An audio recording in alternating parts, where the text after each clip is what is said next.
शुरू अल्लाह के नाम से जो बड़ा मेहरबान और निहायत ही रहम करने वाला है। तमाम हज़रात दुरूद पाक पढ़िए जी। अल्लाहुम्मा सल्ली अला मुहम्मद व अला आलि मुहम्मद कमा सल्लैता अला इब्राहीम व अला आलि इब्राहीम इन्नका हमीदुम मजीद।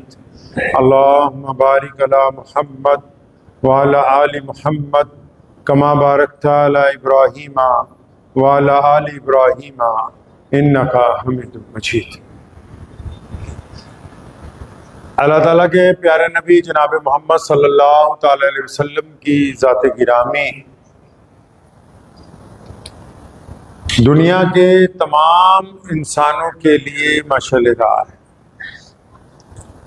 अल्लाह करीम ने अपने नबी अलैहिस्सलातु वस्सलाम पर जो कुरान पाक का नुज़ूल फरमाया,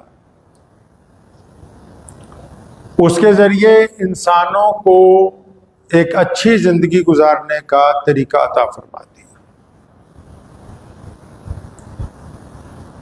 मज़ाहिब जो कि सिर्फ इबादत की तलकीन करते हैं, इससे आगे बढ़ के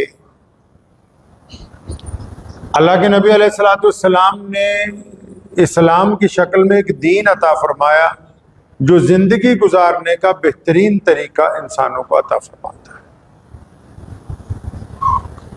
आपने सुना होगा दुनिया के जितने मर्द हैं वो अक्सर औरतों को नसीहत करते हैं कि कपड़े ढंग से पहनो, बाहर ना निकलो, ज्यादा पर्दे में रहो, सिर ढक के रहो। जितने भी मर्द हैं दुनिया में, वो खा मुसलमान हो या किसी और मजहब से ताल्लुक रखते हो, वो गैरत के नाम पर, इज्जत के नाम पर औरत को कुछ ना कुछ नसीहत जरूर करते हैं। और इनमें सारी नसीहतें बुरी नहीं है, बहुत सी नसीहतें अच्छी भी हैं जो कि माओं के लिए, बहनों के लिए, बेटियों के लिए बड़ी फायदेमंद होती है। दीन इस्लाम ने भी औरत को पर्दे में रहने का हुक्म फरमाया, लेकिन इस्लाम के जो असलूब हैं, इस्लाम के जो कवानीन है, कायदे, अल्लाह ताला ने जो गुफ्तगू की है अपने बंदों के साथ, उसमें किसी भी फरीक की, किसी भी जिन्स की हक तलफी नहीं कभी की। जब भी गुफ्तगू की गई तो तस्वीर के दोनों पहलुओं को सामने रखा गया, जो सामने नजर आ रहा है वो भी, जो पीछे नजर आ रहा है उसकी पुष्ट पे उसको भी। अलग अलग समाज में, अलग अलग माशरे में लोगों ने औरत के पर्दे की बात की, इस्लाम ने भी औरत के पर्दे की बात की, लेकिन कुरान पाक ने इसके जो असलूब बयान किए हैं बड़े खूबसूरत हैं। जहां ये कहा औरतों को कि एक लंबी चौड़ी चादर लेके निकलो, जहां उनको ये मशवरा दिया, नसीहत की कि थोड़े ढीले ढाले लिबास को इस्तेमाल करो ताकि लोगों के तरफ तुम मुतवज्जो ना हो सके, लोग आपकी तरफ ज्यादा, वहीं अल्लाह करीम ने मर्दों के लिए भी उसके साथ ही नसीहत फरमाई है। ये नहीं कि सिर्फ औरतों को ही कहा पर्दों में रहो, बल्कि उनके साथ साथ फौरन मर्दों को भी नसीहत फरमाई कि औरतें तो पर्दे में रहेंगी, लेकिन तुम सब मर्दों को अल्लाह का हुक्म है कि तुम जो अपनी निगाह है इसको नीची रखा करो, इसको पाक रखा करो, निगाहों के साथ बदनजरी करने की हत्तल इम्कान कोशिश ना करना। तो वो लोग जो सिर्फ ये समझते हैं कि औरत को पर्दा करना है, वो इस बात को भूल ही गए कि अल्लाह करीम ने औरतों से औरतों की बात की है, मर्दों के साथ भी तो गुफ्तगू की है, इनको भी तो हुक्म दिया कि तुम गंदी निगाहें दूसरों की बेटियों पर, बहनों पर जो डालते हो, इन निगाहों को झुकाने का हुक्म दिया। वाज़े तौर पर कहा कि अगर इन निगाहों को नहीं झुकाओगे तो तुम पर अल्लाह की गिरफ्त आएगी। फिर यह थोड़ी है कि तुम सिर्फ औरतों को कहो कि पर्दा करो, तुम्हारी निगाहों को भी तो हुक्म दिया गया कि इन निगाहों के साथ दूसरों की, औरतों के ऊपर गंदी निगाह मत डाला करो। अब ये जो निगाह का मामला है, कुरान पाक में भी, अहादीस में इसकी बड़ी तफसील बयान की गई। बदनजरी जो है उसको सख्ती से अल्लाह के नबी अलैहिस्सलाम ने मना फरमाया कि कोई भी बंदा, कोई भी बंदी बदनजरी ना करे। बदनजरी से मुराद, आप किसी को देखते हैं और उसके मुतालिक गलत ख्यालात अपने दिल के अंदर लाते हैं। आप ये सोचने लगते हैं कि किस तरह नौज़बिल्लाह मैं इसके जिस्म तक पहुंच बनाऊं, या आप ख्यालात अपने दिल के अंदर मुरत्तब करते हैं, तो इस्लाम ने इसको बुरी निगाह का, इसको एक बीमारी कहा इस्लाम ने। जो जिस तरह जिस्म में बीमारियां लग जाती हैं, कोई जख्म हो जाता है, कोई तबीयत खराब हो जाती है, जिस्म के कुछ आज़ा में दर्द हो जाता है, या बुखार चढ़ जाता है, या जिस्म के अंदरूनी आज़ा में से कोई पुर्जा खराब हो जाता है, इसी तरह इस्लाम ने कहा कि ये जो बदनजरी है ये रूह की बीमारी है। अच्छा, रूह को अगर बीमारी लग जाए तो ये तो नहीं कि सिर्फ रूह तक ही कायम रहेगी। अगर आपकी रूह को बीमारी लग गई तो उसका जिस्म में मुंतकिल होना लाजिम अमर है। अब एक बंदा सारा दिन बदनजरी करता है, बाहर सड़क पे खड़े हो जाते हैं लोग दूसरों की बहनों को, बेटियों को देखने के लिए। आप अंदाजा लगाएं, आपकी बहन बेटी सड़क से गुजरती हो और वहां कोई खड़ा हुआ देखता हो तो आपको कैसा लगे? क्या आपको उस वक्त गुस्सा नहीं आता, नाराजगी का इजहार नहीं आप करते? आपकी अगर बहन बेटी की तरफ कोई गंदी निगाह डालता है, आप उसको देखते हैं तो आपके जिस्म में हरारत नहीं होती? आप चाहते नहीं कि मैं इसकी आंखें निकाल दूं, इसका मुंह तोड़ दूं? तो ये जो आप बड़ी आसानी के साथ किसी चौराहे पर, किसी दुकान के बाहर, किसी इलाके में, किसी सेंटर के बाहर खड़े होकर, आप जो किसी स्कूल और कॉलेज के बाहर खड़े होकर किसी की बेटी की तरफ गंदी निगाहें डालते हैं, उनके जिस्म से लुत्फ अंदोज होना चाहते हैं, तो क्या ये बेहतर है कि आप ये चाहते हैं कि ऐसा ही आपके साथ हो? जाहिर सी बात है कि जो आप अपनी बहनों और बेटियों के लिए अच्छा नहीं समझते, तो दूसरे लोग भी इसको अपने लिए अच्छा नहीं समझते। बदनजरी एक बदतरीन बीमारी है। अगर नौजवानी में आप इससे पीछे नहीं हटे, अगर जवानी में आप इससे पीछे नहीं हटे इस गंदी बीमारी से, और आप ये सोचते हैं कि जब बंदा बूढ़ा हो जाता है तो हट जाएगा, नहीं, वो बूढ़ा उससे ज्यादा बदतरीन बूढ़ा होगा। जिसने जवानी में लोगों की बहन बेटियों की तरफ गंदी निगाहें डाली, वो बुढ़ापे में उससे ज्यादा बदतरीन साबित होगा। रूह की बीमारी है। बहुत सारे लोग हैं, बहुत सारे लोग हैं जो नमाज पढ़ते हैं, जो गैर मुस्लिम लोग हैं वो भी ध्यान से, तो बहुत सारे लोग हैं आप में जो अच्छा काम करते हैं, जो गरीबों को खाना खिलाते हैं, जो यतीमों की खबरगिरी करते हैं, जो लोगों को कपड़े बांटते हैं, जो मोहताजों की जरूरतें पूरी करते हैं, फिर वो दुआएं भी करते हैं कि हमारे रब, हमारे खुदा हमें फला चीज मुहैया कर दे, हमारा फला दुख दूर हो जाए, लेकिन वो दुआ कभी कबूल होती ही नहीं। क्यों? क्योंकि ये जो बंदा नेकी के अमल करने वाला है लेकिन इसकी निगाह गंदी है, ये अपनी निगाह दूसरों की बेटियों पर गंदे तरीके से डालता है, ये अपनी निगाह दूसरों की बेटियों पर गंदे तरीके से देखता है, तो जो अल्लाह की जात है, जो खुदा की जात है, वो गंदी निगाह वाले को अपना दोस्त कभी नहीं रखता है। उसने भी प्रोटोकॉल तय किए हैं। हम कहते हैं ना, दोस्त हमारा हो, बढ़िया हो, टैलेंटेड हो, कोई रईस आदमी हमारा यार बन जाए, कोई ओहदेदार हमारा यार बन जाए, कोई रिश्तेदार तरक्की कर जाए, हम रिश्ते निकालने लगते हैं उससे।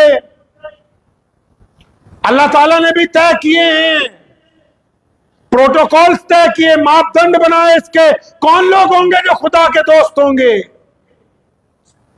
ठीक है, लोगों को खाना खिलाना अच्छी बात है, कपड़े बांटना अच्छी बात है, गरीबों की मदद अच्छी बात है, लेकिन अगर वो इन नेकियों के साथ किसी की बहन और बेटी पर गंदी निगाह डालता है, उससे जिना का इरादा करता है, उससे बदखुल्की का इरादा करता है, गर्चे वो उस तक नहीं पहुंच सकता, लेकिन अल्लाह को इसकी ये गंदी निगाह नहीं पसंद है, ये जितनी मर्जी दुआएं करता रहे, अल्लाह इसकी दुआ को कबूल नहीं करेंगे।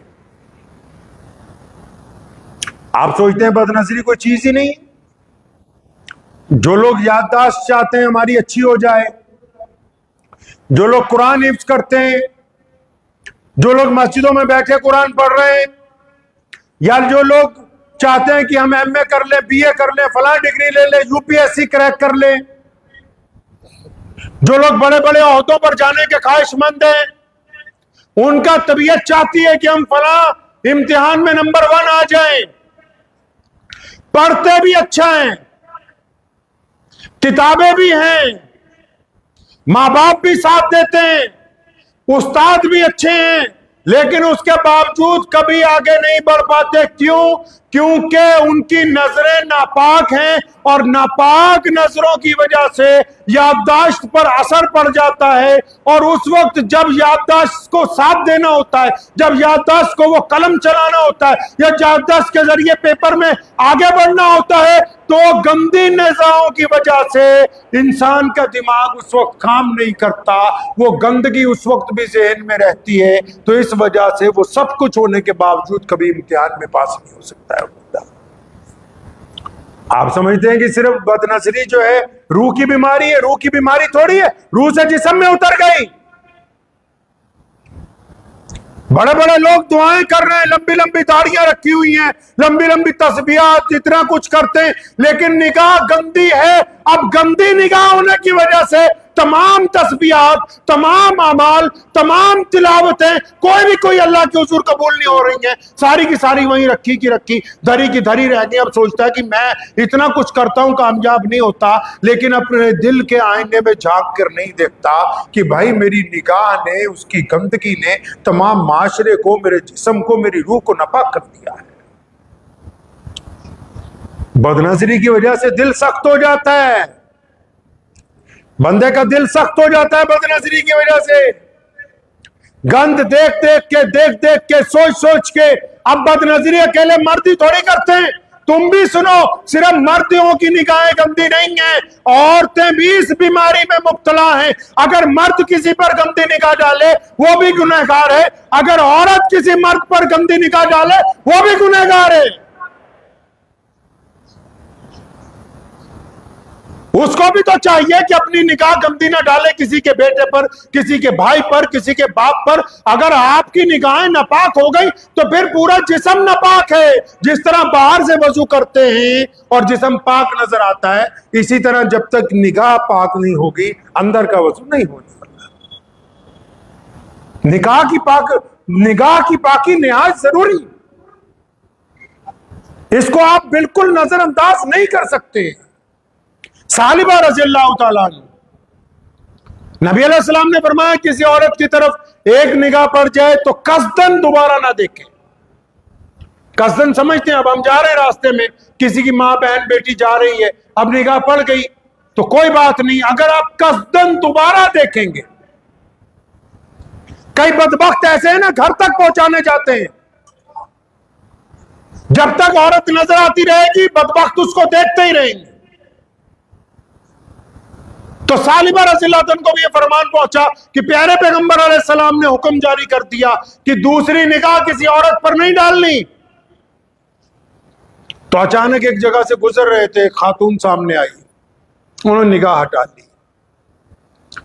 अचानक दोबारा उसको देख लिया। दोबारा जब देखा तो जब निगाह हटी तो इस्तगफार पढ़ते हुए रोने लगे। किस बात पर? कि प्यारे पैगंबर अलैहिस्सलाम ने फरमाया कि किसी के ऊपर, किसी औरत पर दूसरी निगाह कसदन नहीं डाल। सुनो कैसे होते हैं जो लोग अल्लाह और उसके रसूल सल्लल्लाहु अलैहि वसल्लम से मोहब्बत करते हैं। बात तो सारी मोहब्बत की है और मोहब्बत शुरू ही निगाहों से होती है। इंसान को जिल्लत की तरफ जाना है या इज्जत की तरफ? दिल का आईना है निगाहें। हम किसी से जब बात करते हैं तो उसके चेहरे पे, उसकी आंखें देख के समझ जाते हैं कि ये हमारा यहाँ आना इसके लिए अच्छा है या इसके लिए बुरा है, ये हमें पसंद कर रहा है कि नापसंद कर रहा है, हमारी तरफ तवज्जो दे रहा है कि हमें नजरअंदाज कर रहा है। आंखें इंसान के दिल का आईना है, उसके दिल का हाल बयान करती हैं वो, कि बंदा कहता क्या है। चाहे वो जुबान से ना भी बोले, हम लोग उसका चेहरा और आंखें देख के समझ नहीं जाते कि हमारे आने पे मुंह बना लिया, या हमारे आने पर खुशी का इजहार हुआ, हमारे आने पर आंखों में चमक आ गई, या हमारे आने पर आंखों से आंखें मिला ही नहीं रहा। आंखें तो इंसान के दिल का आईना है भाई। अब नबी अलैहिस्सलाम के सहाबी ने रोना शुरू कर दिया, रोते रोते मदीनतुल मुनव्वरा से बाहर निकल गए। किस बात का गम लग गया कि प्यारे पैगंबर मोहम्मद अलैहिस्सलाम ने फरमाया कि किसी औरत की तरफ दूसरी निगाह नहीं डाल। चलते चलते जंगल में पहुंच गए, रो रहे हैं। रात हो गई, दिन गुजरने लगे। कहाँ? यहाँ 1 महीने की गैर हाजिरी है मदीना मुनव्वरा में। नबी अलैहिस्सलाम ने पूछा भी कहाँ है, तो किसी ने कहा या रसूलुल्लाह सल्लल्लाहु अलैहि वसल्लम वो तो आजकल मदीने में होता ही नहीं, फलां जंगल में है, और जब भी कोई मिला है तो बस सालिबा रो रहा है, बताता भी नहीं कुछ क्या हुआ। बकायदा 2 सहाबा भेजे गए, पूछा बात क्या हुई। उन्होंने पूछा बात क्या है सालिबा, अब इतना गम किस बात का है। फरमाया मैं क्या गम ना करूं कि मोहम्मद रसूलुल्लाह ने मना फरमा रखा है कि किसी की बहन और बेटी की तरफ दूसरी निगाह नहीं पड़नी चाहिए कसदन। अचानक देख लिया तो कोई बात नहीं, कसदन नहीं पड़नी चाहिए। सालिबा से ये गुनाह हो गया कि उसने कसदन एक दफा इस खातून की तरफ देख लिया। इस वजह से मुझे ये गम है कि मेरा रब जो है वो मुझसे नाराज ना हो जाए किसी। हम तो बदनजरी को कोई गुनाह ही नहीं समझ रहे, उल्टा 4 यार दोस्त खड़े होते हैं, दूसरे को बुला के कहते हैं नौजुबिल्लाह वो इधर आ, वो देख फलां की बेटी जा रही है। अरे बदबख्तो, इस बीमारी की वजह से तुम्हारे पर खुदा का अज़ाब आने वाला है। इस बीमारी की वजह से तुम्हें बीमारियां लग जाएंगी, इस बीमारी की वजह से कारोबार तबाह हो जाएगा, इस बीमारी की वजह से सेहत बर्बाद हो जाएगी। कितने ऐसे नौजवान लड़के लड़कियां हैं, दोनों ही, पूछो डॉक्टरों के पास लाइन लगी हुई है। मर्दों की खास बीमारियों की भी लाइन लगी हुई है, औरतों की भी खास बीमारियों की लाइन लगी हुई है। क्यों? अरे कुरान पाक फलसफा बयान कर रहा है बार बार सूरह नूर में कि बंदे के पुत्र बन जाओ, इंसानों की तरह आंखें झुका लो, मर्दों को भी औरतों को भी। बार बार अल्लाह ताला कह रहे हैं कि सही तरह की जिंदगी गुजारो।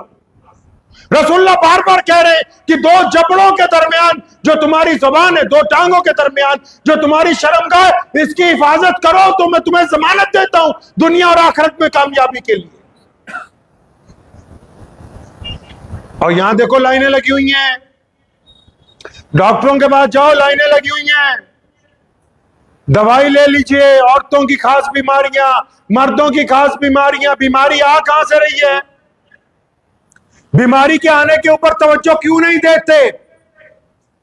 क्यों नहीं अपने बच्चों को, अपने बेटों को, अपनी बेटियों को, अपने भाइयों और बहनों को बताते कि ये जो तुम ख्याली पुलाव बनाते हो जिनाकारी के, ये जो तुम ख्याली पुलाव बनाते हो बैठ के किसी की बेटी से, और या किसी की बेटी किसी के बेटे के साथ, ये जो अय्याशी के प्लान तैयार करते हो घरों में बैठकर, बिस्तरों पर बैठकर, जो कभी कामयाब नहीं हो सकते, ये उन प्लानिंग की वजह से तुम्हारी सेहत बर्बाद हो गई है। ये उसी प्लानिंग की वजह से नामर्दी तुम्हारे अंदर आ गई, ये उसी प्लानिंग की वजह से बाजपन तुम्हारे अंदर पनप गया है, ये उसी प्लानिंग का नतीजा है कि तुम्हारी आंखें धंस गई, उसी प्लानिंग का नतीजा है कि तुम्हारे चेहरे से नूर गायब हो गया, ये उसी प्लानिंग का नतीजा है कि तुम्हारे पास से वो ताकत ही खत्म हो गई जो एक इंसान के पास उसकी खूबसूरती होती है।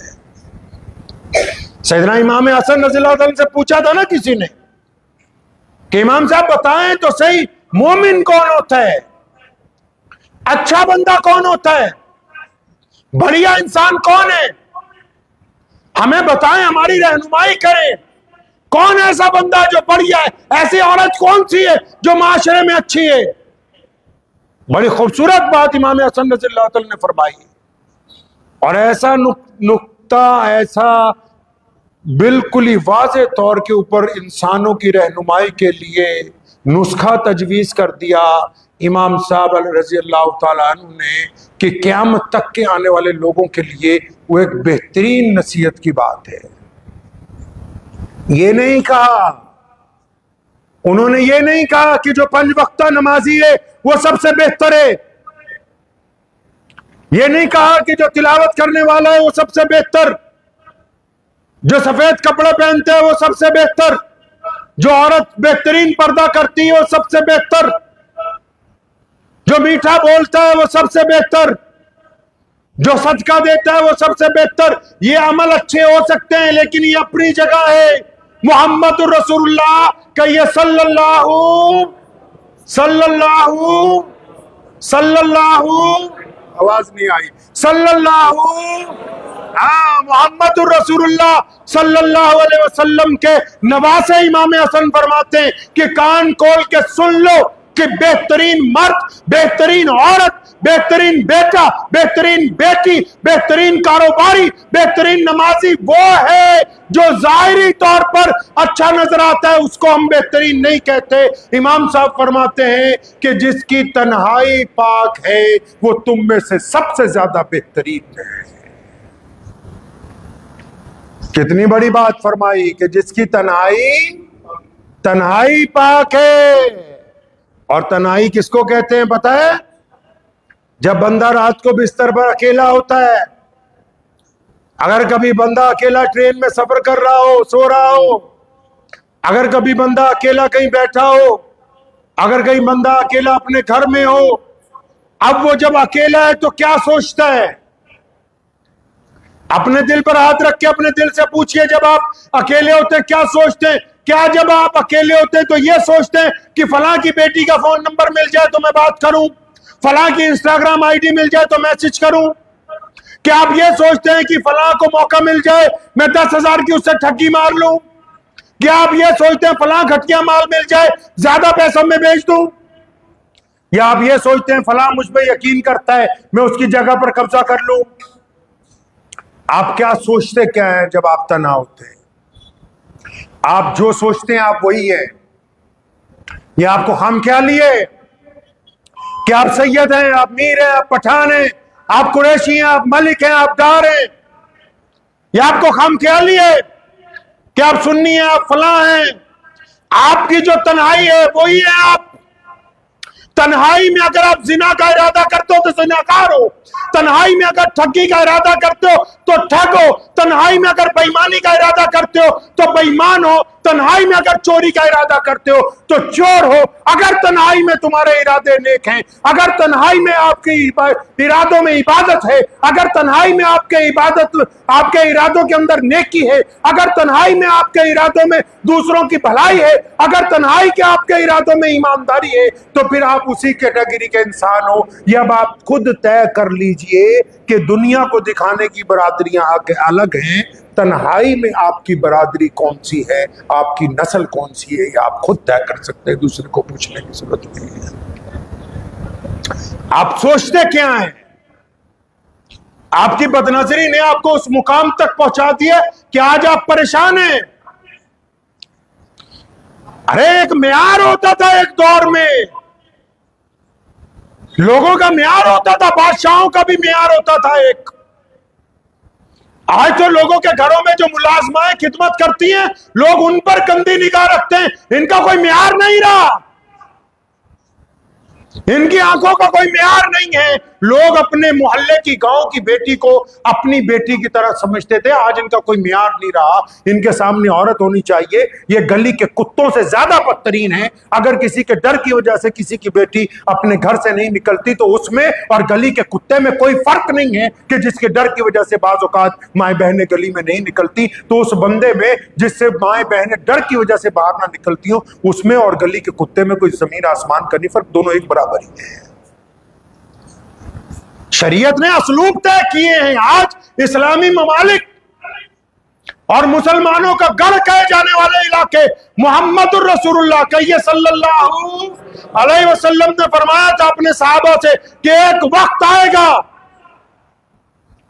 कि कई हजार किलोमीटर से एक औरत तन्हा चलेगी, बैतुल्लाह की तरफ हज करने के लिए, जेवरात पहन के चलेगी, साजो सामान के साथ चलेगी, और उसे पूरे रास्ते में सिवाय अल्लाह के किसी का खौफ नहीं होगा। मोहम्मद रसूलुल्लाह की धरती पर वो दिन हज़रत उमर बिन अब्दुल अजीज के दौर में ही कायम हो गए कि जो एक औरत अपने घर से चली बैतुल्लाह के हज के लिए और उसने बेहतरीन जेवरात ज़ेब-ओ-तन किए, बुरखा लिया, अपनी सवारी पर बैठी और उसे सारे रास्ते में अल्लाह के अलावा किसी का डर नहीं था। इस्लाम और मुसलमान कहते ही उसको है कि जिसकी वजह से किसी की बहन को, किसी की बेटी को, किसी के मर्द को, किसी के बेटे को कोई खौफ ना आता हो, जो दूसरों के लिए उनकी हिफाजत का सामान करता हो, उनके ऊपर गंदी निगाह ना वो बंदा डालता।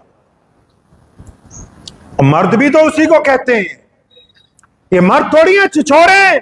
जो सड़कों पर खड़े होकर दूसरों की बहनों बेटियों को देख रहे हैं। बदखुल्क लोग हैं ये, और इनके लिए अजाब का सख्त हुक्म है। मोहम्मद रसूलुल्लाह ने, अल्लाह ने बता रखा है कि तुम बदनजरी से हटोगे नहीं, तुम गंदी निगाहें नहीं डालने से हटोगे तो फिर तुम्हारे ऊपर सख्त अजाब आने वाला है। हम तो इसको बीमारी नहीं समझ रहे आज के वक्त में भाई, सारी बीमारियां इसी पे। अच्छा, सिर्फ बदनजरी यही थोड़ी है कि मोबाइल के बाहर सड़क पर लड़कियों को देख रहे हैं। अब तो रात को जब 10 बज जाते हैं अपने अपने कमरों में चले जाते हैं, तो ये जो खबीस आइटम मिल गई है मोबाइल, अब इसको भी आपकी मर्जी है, आप इसको अच्छाई के लिए इस्तेमाल कर लें, आप इसको बुराई के लिए इस्तेमाल कर लें। इसके अंदर भी तो है ना सब कुछ। मैं कई बार सोचता हूं कि इंसान कैसा है कैसा नहीं है, या तो अल्लाह जानता है या फिर बंदा खुद जानता है। लेकिन आजकल तीसरा बंदा भी जानने लगा। कौन? जो इन मोबाइल कंपनीज को, जो कंपनियां ऑपरेट करती हैं, उन्होंने इनके जितने ऐप्स हैं उनके ऊपर एक मीटर लगाया। फेसबुक कौन कितनी बार देख रहा है, यूट्यूब कौन कितनी बार देख रहा है, इंस्टाग्राम जिसको कहते हैं स्क्रीन टाइमिंग, यानी आप इसके ऊपर क्या देख रहे हो वो नोट कर रहा है। अब उन कंपनियों में जो एक्सपर्ट बैठे हैं, उनके पास बड़े बड़े लोगों, सबका पता भी किसके पास कौन सा मोबाइल चल रहा है। पहले तो अल्लाह जानते थे, एक बंदा जानता था।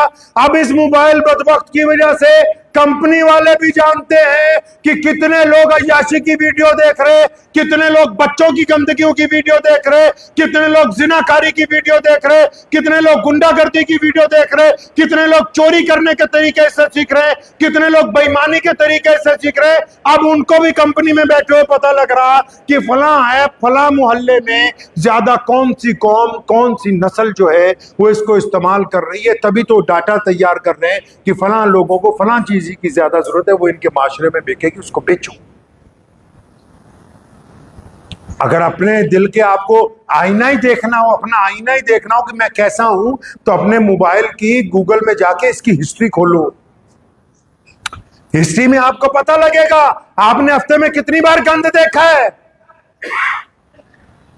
कितनी बार अय्याशी की है आंखों से। अब ये बदनजरी सिर्फ यही तो नहीं कि सड़क पर होती है, अब तो जेब में डाल के घूम रहा है बंदा, अब तो जेब में डाल के फिर रहा है। आपकी पाकीज़गी की गवाही आपका तो मोबाइल भी देता है ना। मेरे वालिद शेर इस्लाम मौलाना हबीबुर रहमान सानी लुधियानवी रहमतुल्लाह अलैह का जब इंतकाल हुआ, उनकी बुजुर्गी, उनके तकवे के हम सारी जिंदगी उनके कायल रहे। लेकिन मैं अपनी जाती बात बताता हूं, उनके इंतकाल के बाद उनका मोबाइल जब मैंने 1 साल इस्तेमाल किया, मेरी रूह इतनी खुश हुई, इतनी खुश हुई, मैं आपको बता नहीं सकता कि पूरे मोबाइल में एक भी चीज, एक भी मैसेज, एक भी ब्राउजिंग लिस्ट में कोई ऐसी शय ही नहीं जो शरीयत के खिलाफ हो। मर्द कलंदर है ही वो जिसका जाहिर और बातिन पाक होता है, जो जाहिरी तौर पर पाक नजर आए, और जिनका बातिन पाक ना, वो मर्द कलंदर नहीं हो सकते हैं, वो नहीं अच्छे इंसान हो सकते। ये भी तो गवाही दे रहा है ना मोबाइल आज के दौर में। कभी आपने सोचा है कि जिन लोगों के इंतकाल के बाद उनके मोबाइल उनके बच्चों को मिलेंगे, उनके दोस्तों को, घर वालों को मिलेंगे, तो कितनी शर्मिंदगी होगी अगर वो अच्छे ना हो। कभी आपने सोचा इस बारे में कि ये जो बदनजरी हम मोबाइल के जरिए कर रहे हैं, कल को क्या जवाब? अल्लाह के आगे तो शर्मिंदा होंगे ही होंगे, अपने माशरे में भी शर्मिंदा हो जाओगे। कुरान पाक को समझिए, ये सिर्फ इबादतों की किताब नहीं है। देखिए, एक आयत में अल्लाह ने पूरी इंसानियत के जीने का ढंग बयान कर दिया। सिर्फ इतनी सी बात कही है, औरतों को कहा कि तुम पर्दे में रहो, मर्दों को सिर्फ एक नुक्ते में समझा दिया कि अपनी निगाहें झुका लो। अब अल्लाह जानते, निगाह झुकी होगी तो पाक होगी, निगाह झुकी होगी तो ईमानदार होगी, निगाह झुकी होगी तो ये सेहतमंद होगा, निगाह झुकी होगी तो याददाश्त अच्छी होगी, निगाह झुकी होगी तो दिल ताकतवर होगा, निगाह झुकी होगी तो कारोबार में बरकत होगी, निगाह झुकी होगी तो नीयत के अंदर अच्छाई होगी। अगर ये निगाहें गंदगी से उठ गई तो तमाम का तमाम मामला इसका खराब हो जाने वाला है। झुका के रखेंगे इंशाअल्लाह, अपनी अपनी निगाह को झुका के रखना है इंशाअल्लाह ताला। और दूसरे की बेटी को अपनी बेटी समझना है, दूसरे की बहन को अपनी बहन समझना है। निगाह जब तक आपको यह एहसास नहीं होगा कि बद नजरी की वजह से सब कुछ तबाह हो रहा है, तब तक आप निगाह झुकाने वाले हैं नहीं। एक मियां साहब ने समझाया अपने बच्चे को कि बेटा निगाह झुका के चलना। कहने लगा अब्बा कैसे? उन्होंने उसको एक प्याले में दूध दिया प्लेट में रख के, फरमाया जा घर तक ले जा दुकान से, लेकिन ये छलके नहीं। अब वो लेके गया घर तक तो कई बार वो छलका प्लेट में दूध गिर गया। तो फिर आया, कहता अब्बा छलकता है। कहता ठीक है। तो उन्होंने दोबारा दूध प्याले में डाला, प्लेट पकड़ाई और अपने गुलाम को कहा दुर्रा लेके इसके पीछे पीछे चलना, जहां दूध छलके तो एक दुर्रा इसके मारना, जहां दूध छलक जाए एक दुर्रा इसके रखना फौरन। अब जब वो चला है तो घर तक एक भी दफा दूध नहीं छलका, क्योंकि सारी तवज्जो दूध की तरफ सी कि मेरे ऊपर अजाब नाजिल ना हो जाए। इसी तरह हमारी निगाहें हैं। अगर तो आपके दिल में अल्लाह की मोहब्बत है, अगर आपके दिल में अल्लाह का खौफ है, अगर आप रसूलुल्लाह सल्लल्लाहु अलैहि वसल्लम से मोहब्बत करना चाहते हैं, अगर नबी अलैहि सलाम की मोहब्बत का आप इजहार करना चाहते हैं अपनी जिंदगी में, तो आपको अपनी निगाहें झुका के रखनी होगी। पंजाब में एक बहुत बड़े बुजुर्ग गुजरे, उनका नाम है बुल्ले शाह रहमतुल्लाह अलैह। सैयद थे वो, पंजाबी जुबान के सबसे मशहूर कवि भी वही हैं। तो बुल्ले शाह रहमतुल्लाह अलैह वो अपने पीर, उनके पीर उनसे नाराज हो गए थे, वहां से निकल आए तो लाहौर में कोई औरत उनको मिल गई नाचने गाने वाली, उनके अड्डे पे ले गई। तो वहां काम था उनके बावर्ची खाने में कि भाई यहीं पे काम कर दूं, तो नौकरी वहां पर इख्तियार कर ली। कई साल बाद लोग ढूंढते ढूंढते जब बुल्ले शाह को वहां पहुंचे तो शाह जी को लेने के लिए घर वाले आए, तो उन्होंने उस औरत को बताया जिसकी वो मकान था कि भाई ये तो बहुत बड़ा आदमी है, ये सैयद है। तो उसने बुल्ले शाह जी को कहा कि तूने तो हमें कभी बताया ही नहीं, लेकिन तू सैयद कैसे? हमें तो पता ही नहीं लगा, ना तो हमें तो नजर ही नहीं आया, ना तेरे कपड़े इतने बढ़िया, ना ये ना वो। तो शाह जी रहमतुल्लाह अलैह ने मुख्तसर सी एक बात कही थी। वो तमाम औरतें जानों पे बैठ के जमीन पे रोने लगी और उन्होंने माफी मांगी। फरमाए बताओ कितनी औरतें इस घर में रहती हो? उन्होंने कहा तो हम तो सब कारोबार वाली औरतें 20-25 इसी घर में रहती हैं। तो उन्होंने कहा अच्छा तुम भी, और अपनी तमाम लौंडियों से पूछो कि क्या कभी किसी को बुल्ले शाह की आंखों से आंखें मिली हैं? इनसे पूछो सबसे कि इतने साल हो गए यहां मुझे काम करते हुए, क्या बुल्ले शाह की आंखों में आंखें डाल के कभी बुल्ले शाह ने किसी से बात की है? सारी की सारे रोने लगी, कहती हाँ ये बात बिल्कुल सच्ची है कि हमने कभी तुझे अपनी तरफ देखते हुए ही नहीं देखा, कभी पता ही नहीं लगा। अमरीका इंग्लैंड की जो सबसे बड़ी रिपोर्टर है रेडली एवन, वो जब गई थी काबुल में, उसको पकड़ लिया था, वहां 1 साल की सजा हुई। और जब वो वापस इंग्लैंड पहुंची तो लोगों ने उससे पूछा किस तरह जिना हुआ, बदकारी हो? कहने लगे नहीं नहीं मैं तो वहां जाके मुसलमान होगी। कहते क्यों? कहते जिनकी कैद में 1 साल रही उन्होंने मेरी तरफ कभी आंख उठा के देखी ही नहीं। उसकी किताब है डॉटर ऑफ पैराडाइज, नेट पर पढ़ लीजिएगा। उन्होंने कभी देखा ही नहीं मेरी तरफ आंख उठा के। मैं कपड़े उतार के जब धो के फ्रेश होके टांगती थी तो मेरे कपड़ों को भी कभी नहीं देखा कि एक गैर मुहर्रम की औरत के कपड़े लटक रहे हैं। मुसलमानों तुम मोहम्मद रसूलुल्लाह की उम्मत में से हो, कौन क्या कर रहा है उससे मुझे कुछ नहीं लेना देना। तुम्हारी निगाहें क्या कर रही हैं ये अल्लाह और उसके रसूल के नजदीक अहमियत रखती है। अल्लाह आपसे दोस्ती करना चाहते हैं, मोहम्मद रसूलुल्लाह आपकी शिफात के मुंतजिर हैं कि आओगे कल क़यामत के रोज तो रसूलुल्लाह सल्लल्लाहु अलैहि वसल्लम तुम्हारी शिफात करेंगे। तो हमें अपने किरदार को बेहतर बनाना होगा इंशाअल्लाह ताला, बनाएंगे इंशाअल्लाह। दुआ कीजिए अल्लाह ताला मुझे भी और आप सबको भी इसके ऊपर अमल की तौफीक अता फरमाए। व आखिर दावाना अनिल हम्दुलिल्लाहि रब्बिल आलमीन।